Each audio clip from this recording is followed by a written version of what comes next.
A thread by Carlos Osuita. Avox asks, this is video purported to be of a city-sponsored Antifa encampment in Portland. It seems real to me. What do you think, Carlos and company? So the question is showing something that looks to be a city-sponsored Antifa encampment. Carlos responds, now I have no problem with this question. What I need to impress on you is that in a very real sense, none of this matters now. Let me explain why. Antifa Death Squad triggerman Michael Forrest Reinl has confessed on camera.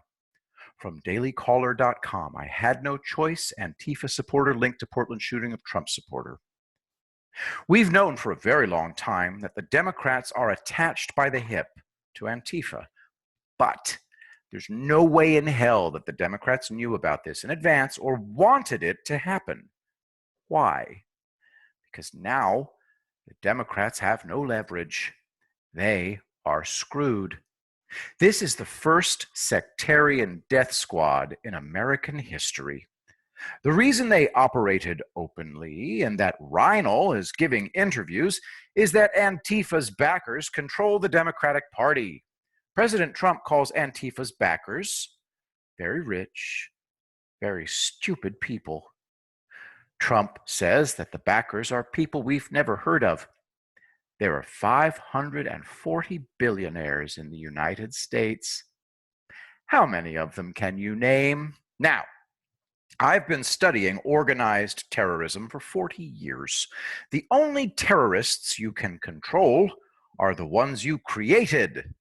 You never work with organically formed terrorist groups. They always turn against you because they have their own radical agendas. The US didn't learn this elementary lesson until Trump became president. He already knew this. Obama funded, armed, and trained terrorists in Syria. The Pentagon had one program and the CIA another. The people they worked with were indistinguishable from the Islamic State. The Obama administration called the moderate Islamists an oxymoron. The Iraqis worked with Shia terrorist militias that were indistinguishable from the Islamic State. Trump knew about and accepted the Saudi plan, which I deciphered from one video. This is a short video, no sound needed, so I'm just going to play it. This is a TOW missile launcher, tube-fired, optics-tracked, wire-guided missile, TOW. And look at this dude next to here comes the missile, which is not traveling that fast. There's your, look at that. Allahu Akbar. Okay, so anyway. All right, that's how that worked out.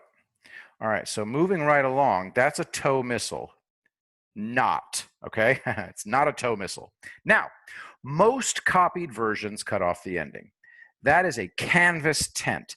The soldier got up and walked away, okay? Now, these are BGM-71 TOW missiles. They fly at 700 miles per hour. If you fired an inert one, the impact alone would kill a person.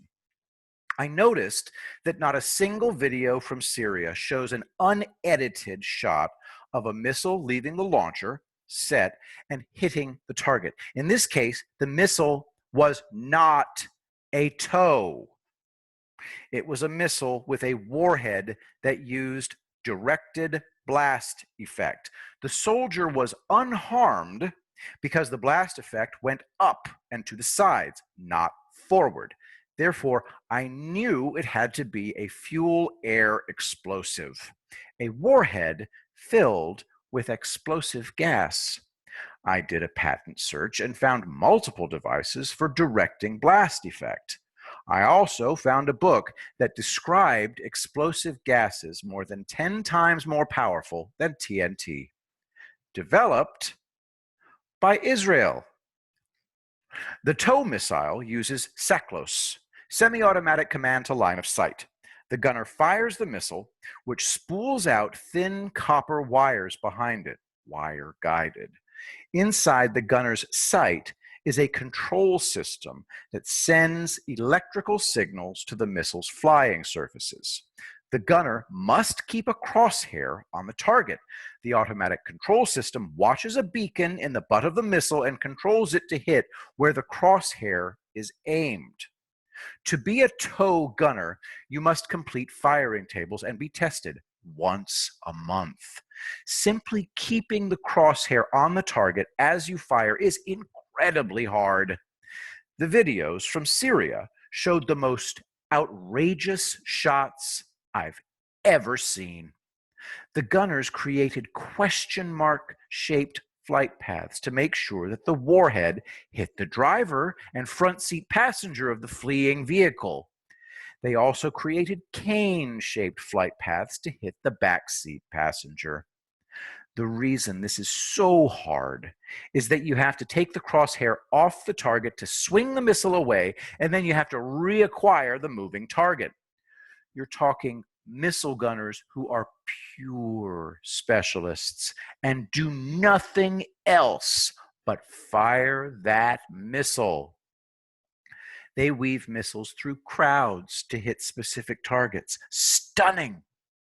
No way were rebels making these shots. I researched and discovered who was doing it and why. Arab Strategic Commandos, a creation of the Second Revolution in Military Affairs, 2RMA. Other Boots on the Ground by Gal Hirsch, Israel Defense, February 11th, 2016. Link in the thread. The only known Gulf Arab strategic commandos are the United Arab Emirates Presidential Guard, announced in 2010. No idea when the men started training. The Saudis never divulge information about their capabilities, but they built multiple special operations schools at around the same time, and they began training all their forces as strategic commandos. The Saudis created the unique Assault and Pursuit qualification badge. This National Guardsman wears the badge on his right breast above the Explosive Ordnance Disposal qualification badge. This kid is a one-man army. Special Forces, Paratrooper, Marksman, 4 counterterrorism badges, reconnaissance badge. The Gulf Arabs fooled Obama. They said, "Yes, yes, you are brilliant as always. We will send weapons to the rebels." But the Saudis had the trust of the Islamists, so they said, "Brothers, let our men shoot our missiles. All you have to do is pose as missile gunners." And the rebels said, "Whoopee, we could pose way behind the lines. You take all the risks and we get a glory? That's a deal."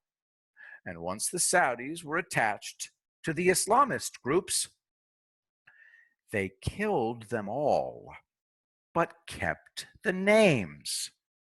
And we interrupt this thread to post some breaking news. Hat tips: Scotty Hudson confirmed Portland Antifa shooter Michael Reinl has been killed by law enforcement. Details to come.